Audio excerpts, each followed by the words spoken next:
श्री शिवाय नमस्तुभ्यम दोस्तों, हर हर महादेव। स्वागत है आपका हमारे YouTube चैनल शिव और शक्ति में। हे प्रिय भक्तों, सनातन धर्म में प्रदोष व्रत को अति मंगलकारी और शिव कृपा प्रदान करने वाला माना गया है। स्कंद पुराण के अनुसार जो भक्त प्रदोष व्रत के दिन शिव पूजा के बाद एकाग्र होकर प्रदोष व्रत कथा सुनता या पढ़ता है, उसे 100 जन्मों तक दरिद्रता नहीं आती। प्रदोष व्रत को धारण करने से 100 गायों को दान करने के समान पुण्य फलों की प्राप्ति होती है। शनिवार को रखा जाने वाला प्रदोष व्रत शनि प्रदोष व्रत कहलाता है। इस दिन भगवान शिव और माता पार्वती के साथ शनि देव की पूजा की जाती है। शनि प्रदोष व्रत की संतान प्राप्ति के लिए बहुत बड़ी महिमा बताई गई है। पुराणों के अनुसार इस व्रत को करने से लंबी आयु का वरदान प्राप्त होता है। इस व्रत के प्रभाव से संतान संबंधी परेशानियां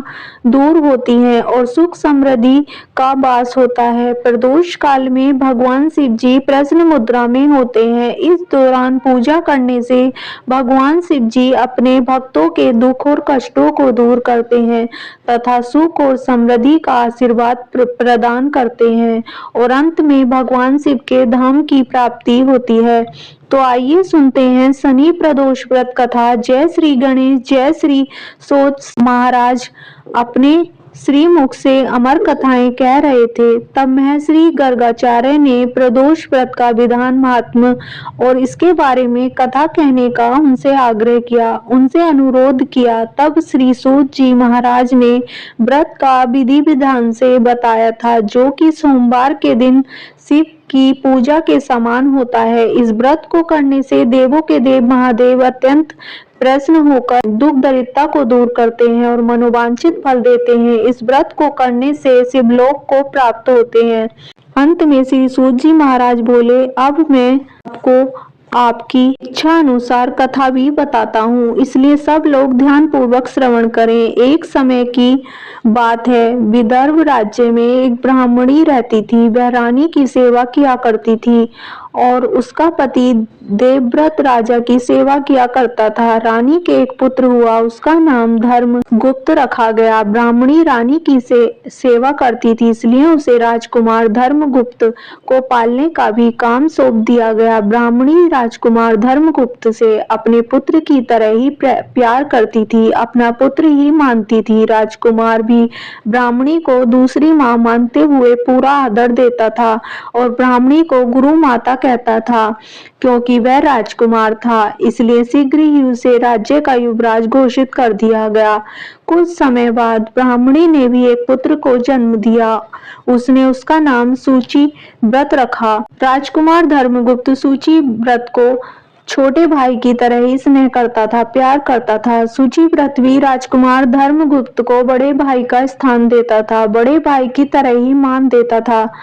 वे दोनों को समान रूप से अपना पुत्र मानती थी और दोनों पर समान रूप से ममता लुटाती थी। लेकिन राज्य का जो मंत्री था वह बहुत ही कुटिल था। उसकी राजगद्दी पर बुरी नजर भी थी, परंतु वह ब्राह्मण देवव्रत के कारण राजा का कुछ भी नहीं बिगाड़ पाता था। परंतु वह ब्राह्मण से नाराज रहने के कारण ब्राह्मण के हर काम में टांग अड़ाता रहता था और ब्राह्मण देवव्रत को परेशान करता रहता था, जिसके कारण ब्राह्मण और ब्राह्मणी दोनों दुखी रहते थे। एक बार शत्रु राजा ने राज्य पर आक्रमण कर दिया। मंत्री तो पहले से ही गद्दार था। जैसे ही उसको अवसर मिला, वह शत्रु से जाकर मिल गया और उसने राज्य की सेना की सारी गुप्त जानकारियां शत्रु को दे दी, जिससे शत्रु राजा जीतते हुए राजमहल तक पहुंच गया। ब्राह्मण देवव्रत राजा की रक्षा करते हुए मारा गया, परंतु फिर भी वह राजा को बचा नहीं पाया। शत्रु राजा ने राजा और रानी को मारकर उसके राज्य पर अधिकार कर लिया। कुटिल मंत्री राजकुमार धर्मगुप्त और ब्राह्मणी को मारने के लिए ढूंढने लगा। ब्राह्मणी को जब इसकी सूचना मिली तो वह अपने बड़े पुत्र राजकुमार धर्मगुप्त और अपने छोटे बेटे सूचीव्रत को लेकर जंगल में जाकर छुप गई। घोर विपत्ति के कारण दुखी होकर वह अपने पुत्रों की रक्षा के लिए पुत्रों को साथ में लेकर जंगल में झोपड़ी बनाकर रहने लगे, क्योंकि अब उनके पास कुछ भी नहीं था। कभी भिक्षा मांगकर तो कभी कंदमूल फल खाकर वह अपना और पुत्रों का निर्वाह करने लगी। पास में ही शलमूली का एक आश्रम था। एक दिन वे अपने दोनों पुत्रों के साथ उनके आश्रम में जा पहुंची और ऋषि को दंडवत प्रणाम करके अपनी दुख भरी कथा सुनाने लगी, जिसे सुनकर मुनि उन पर दया आ गई और उन्होंने ब्राह्मणी को 1 वर्ष तक प्रत्येक पक्ष की त्रयोदशी अर्थात प्रदोष व्रत करने को कहा। इस व्रत को करने से भगवान शंकर भोलेनाथ की तुम पर कृपा दृष्टि होगी। वह प्रसन्न होकर तुम्हारे दुख और दरिद्रता को दूर करके तुम्हारे जीवन को सुखी बनाएंगे। शांडिल्य ऋषि कहने लगे कि प्रदोष व्रत की पूजन का विधि विधान तो बहुत बड़ा है, परंतु श्रद्धा भाव और सामर्थ्य के अनुसार विश्वास रखकर व्रत को करने से भी भगवान भोलेनाथ की तुम पर शीघ्र ही कृपा होगी और तुम्हारा कल्याण होगा। इसलिए ब्राह्मणी ने ऋषि के वचन पर अटूट विश्वास रखते हुए श्रद्धा भाव और अपनी सामर्थ्य के अनुसार व्रत करना शुरू कर दिया। सूत जी बोले, हे मुनीश्वर, अब मैं तुमको आगे की कथा कहता हूँ, ध्यान पूर्वक सुने। कुछ समय बीत जाने पर ब्राह्मणी का छोटा लड़का शुचिव्रत तालाब में स्नान करने गया था, तो भगवान शंकर की कृपा से उसे रास्ते में सोने की मुद्राओं से भरा हुआ एक कलश दिखाई दिया। वह स्वर्ण कलश को लेकर अपनी माता के पास जा पहुंचा। वह माता को कलश देता है तो माता कहती है, तुम दोनों भाई आपस में आधा आधा बांट लो। फिर बड़ा भाई धर्मगुप्त बोला, इस धन पर मेरा कोई अधिकार नहीं है माँ, इसलिए मैं यह धन नहीं लूंगा। यदि भगवान शंकर की कृपा होगी तो मुझे भी धन प्राप्त होगा। कुछ समय बीत जाने के बाद एक दिन दोनों भाई घूम रहे थे और घूमते घूमते वन के बीच में जा पहुंचे। वहां उन्हें अनेक रूपवती गंधर्व कन्याएं अटखेलियां करती हुई दिखाई दी। उन सबको देखकर शुचिव्रत बोला, मैं स्त्रियों के बीच में नहीं जाऊंगा। ऐसा कहकर वह उसी स्थान पर रुक गया। बड़ा भाई उन कन्याओं के समूह में जाकर पहुंच गया। उसके स्वरूप को देखकर उसमें से एक गंधर्व कन्या ने उससे प्रश्न किया कि आप कौन हैं? इस वन में आपका आगमन कैसे हुआ?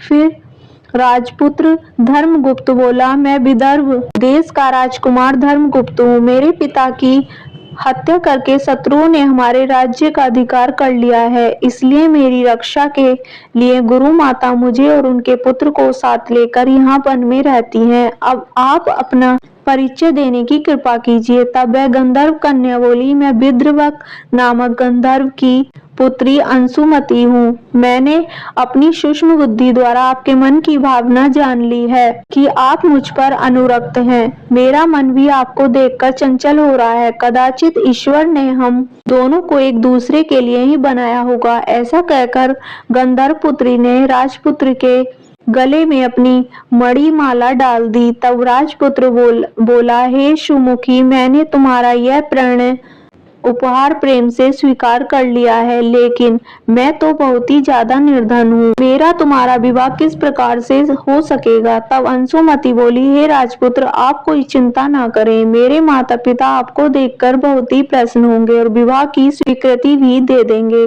कल सुबह ही आप यहाँ अवश्य आना। यह सुनकर राजकुमार गंधर्व कन्या से विदा लेकर अपने घर को आ गया और घर आकर सारी बातें अपनी माता को बता दी। सूत जी बोले, हे ऋषियों, दूसरे दिन सवेरे राजपुत्र भगवान शिव की पूजा करके अपने भाई शुचिव्रत को साथ लेकर उस वन में गया। उधर वह गंधर्व कन्या अंशुमति भी अपने पिता विद्रवक को अपने साथ लेकर वहां जंगल में आती है। गंधर्व राजपुत्र को देखकर अत्यंत प्रसन्न होकर कहते हैं कि तुम मेरी पुत्री के योग्य श्रेष्ठ वर हो।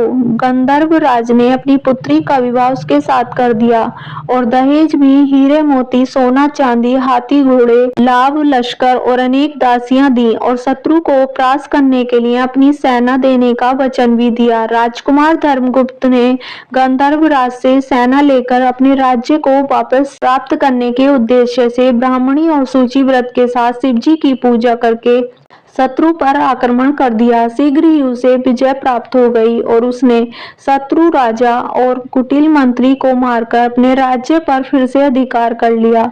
गंधर्व राज ने अपना वचन पूरा करके धर्मगुप्त को विदर्भ देश का राजा बना दिया। धर्मगुप्त ने राजा बन जाने पर अपने छोटे भाई शुचिव्रत को मंत्री तथा गुरु माता को राजमाता के पद पर सुशोभित किया। इस प्रकार भगवान शिव जी की कृपा से वे सभी आनंद से रहने लगे। सूत जी बोले, हे ऋषियों, जो भी स्त्री या पुरुष पूरी श्रद्धा भक्ति भाव से इस प्रदोष व्रत को करेगा तथा शिव जी का पूजन अभिषेक करेगा, रात्रि जागरण करेगा, कथा सुनेगा, महादेव जी उनके सारे कष्ट हर लेंगे और अपने लोक में अवश्य ही स्थान देंगे। हे भगवान शिव और मां पार्वती, कथा सुनने वाले सभी शुद्धि जनों की मनोकामना पूर्ण करना। प्रेम से बोलिए शिव पार्वती की जय, गणेश भगवान की जय। तो आइए सुनते हैं शनि प्रदोष व्रत कथा। जय श्री गणेश। शनि प्रदोष व्रत कथा के अनुसार प्राचीन समय की बात है। एक नगर में एक सेठ सेठानी रहते थे। वे धन दौलत और वैभव से संपन्न थे। वह अत्यंत दयालु भी थे। उनके यहाँ से कभी भी कोई भी खाली हाथ या भूखा नहीं लौटता था।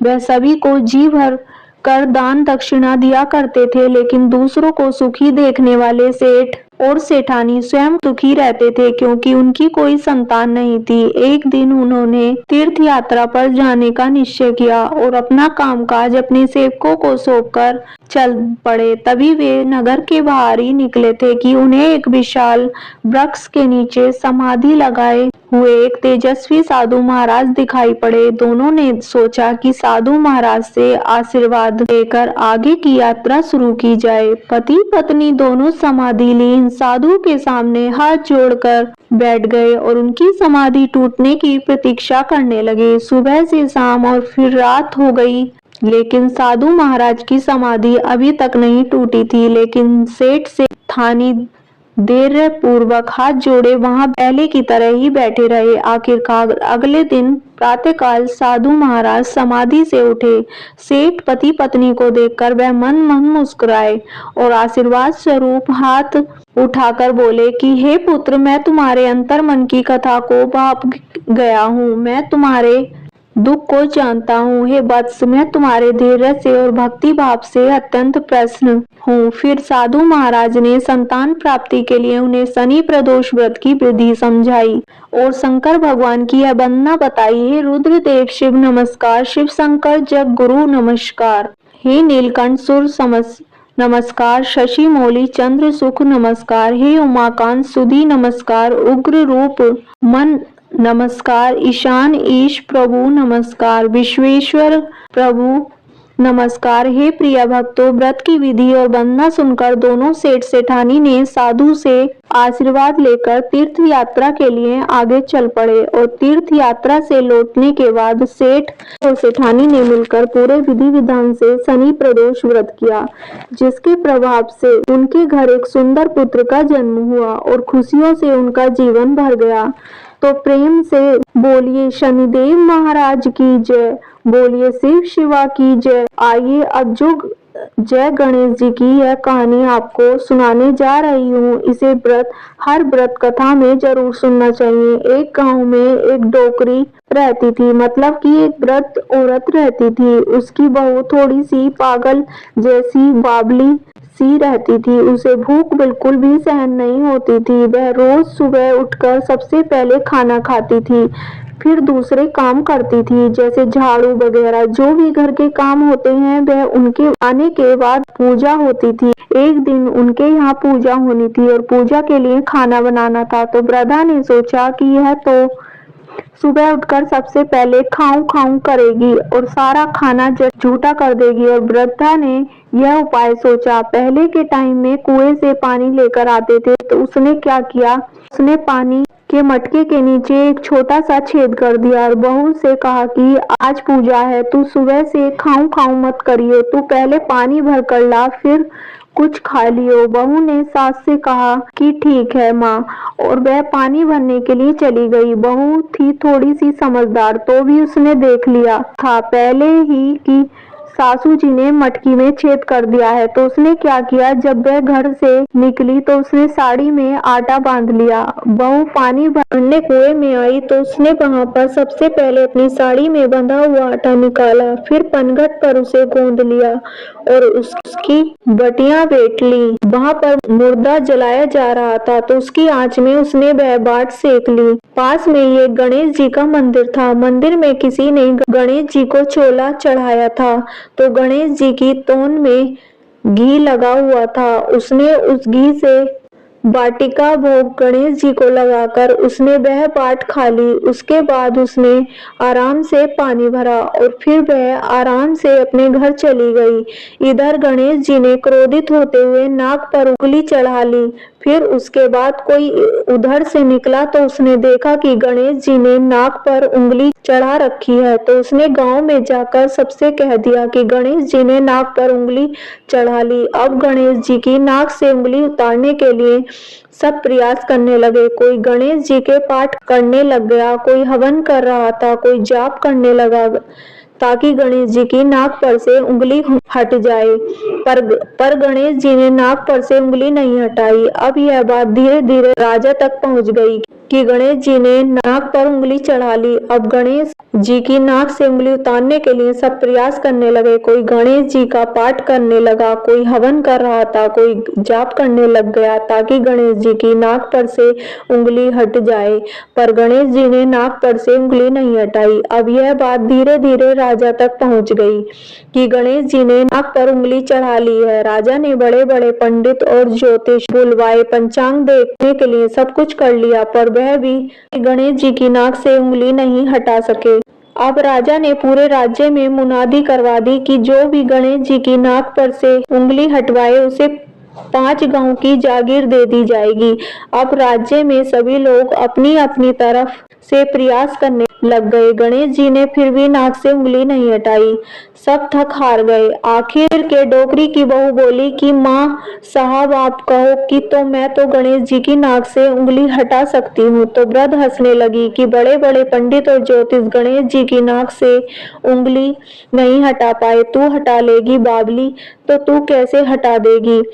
तभी एक आदमी ने कहा कि एक बार इसे भी मौका दे दो, इसको भी प्रयास करने दो, इसको भी देखने दो, हो सकता है कि यह गणेश जी की नाक पर से उंगली हटा दे। फिर उन्होंने कह दिया कि चलो तू भी कर ले, एक बार कोशिश कर ले। बहू ने कहा पर मेरी एक शर्त है कि मेरे घर से गणेश जी के मंदिर तक एक बड़ा पर्दा लगाया जाए।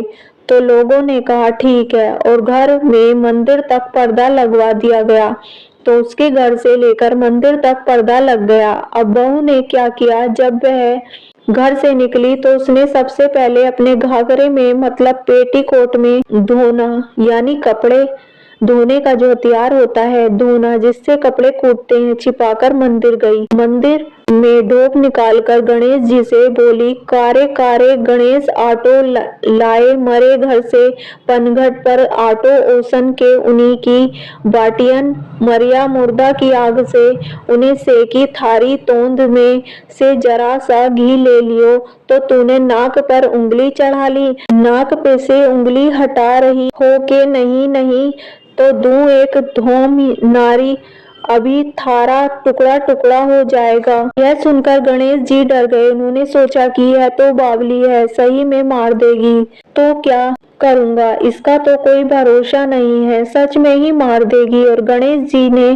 फट से नाक पर से उंगली हटा ली। अब तो पूरे गांव में टोकरी की बहू की जय जयकार होने लगी कि डोकरी की बहू ने गणेश जी के नाक में उंगली हटवा दी। राजा ने अपना आदेशानुसार 5 गांव जागीर में दिए। हे गणेश जी महाराज, जैसे उस डोकरी की बहू को दिया वैसे सबको देना, कथा को सुनने वाले, सुनाने वाले और हुंकारा भरने वाले सबको देना। कथा अधूरी हो तो पूरी करना, पूरी हो तो मान करना। तो प्रेम से बोलिए गणपति महाराज की जय। हे प्रिय भक्तों, तो आइए अब सुनते हैं लप्सी और तप्सी की कहानी। यह पौराणिक लोक कथा है। इस कथा के अनुसार एक लप्सी था तथा एक तप्सी था। तप्सी सदैव भगवान की तपस्या में लीन रहता था और लप्सी रोजाना सवा सेर की लापसी बनाकर भगवान का भोग लगाकर खा लेता था। एक दिन वह दोनों लड़ने लगे। तप्सी बोला, मैं रोजाना भगवान की तपस्या करता हूँ, इसलिए मैं बड़ा हूँ। तो तप्सी बोला कि मैं रोज भगवान को सवा सेर लापसी का भोग लगाता हूँ, इसलिए मैं बड़ा हूँ। तभी देव मुनि और परम वैष्णव ब्रह्मा जी के मानस पुत्र और महाज्ञानी नारद जी वहां से गुजर रहे थे। उन्होंने लप्सी और तप्सी दोनों को लड़ते हुए देखकर उनसे पूछा कि तुम दोनों क्यों लड़ रहे हो। तब तापसी ने खुद के बड़ा होने का कारण बताया और लप्सी ने अपने सर्वश्रेष्ठ होने का कारण बताया। उन दोनों की पूरी बात सुनकर महाचतुर भक्त शिरोमणि नारद जी बोले कि तुम दोनों का फैसला मैं कर दूंगा। दूसरे दिन लप्सी और तप्सी नहाकर अपनी रोज की भक्ति करने के लिए गए तो नारद जी ने छुपकर 1.25 करोड़ की एक अत्यंत बहुमूल्य रत्न जड़ित और दुर्लभ मणियों से बनी अंगूठी उन दोनों के सामने रख दी। हे प्रिय भक्तों, तप्सी की नजर जब अंगूठी पर पड़ी तो उसने चुपचाप अंगूठी उठाकर अपने नीचे दबा ली। लप्सी की नजर अंगूठी पर पड़ी लेकिन उसने ध्यान ही नहीं दिया और भगवान को भोग लगाकर लापसी खाने लगा। इसके बाद नारद जी उन दोनों के सामने आए तो दोनों ने हे नारद जी से पूछा कि हे मुनि श्रेष्ठ, अब आप अपना निर्णय बताइए कि हम में से कौन बड़ा है, किसकी भक्ति श्रेष्ठ है। तो नारद जी ने तप्सी से खड़ा होने को कहा।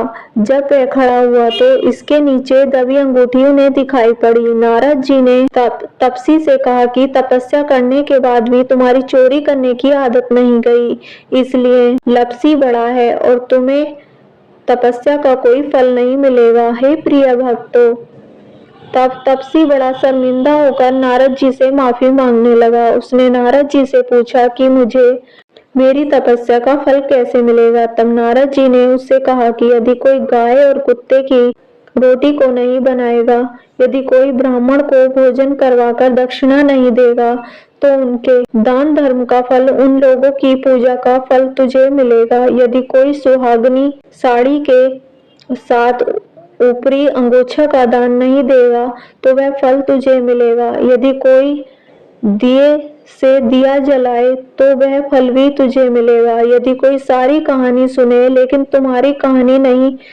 सुने तो उसकी पूजा का फल भी तुम्हें मिलेगा। हे प्रिय भक्तों, उसी दिन से हर व्रत कथा कहानी के साथ लप्सी तप्सी की यह कहानी भी अवश्य सुनी और कही जाती है।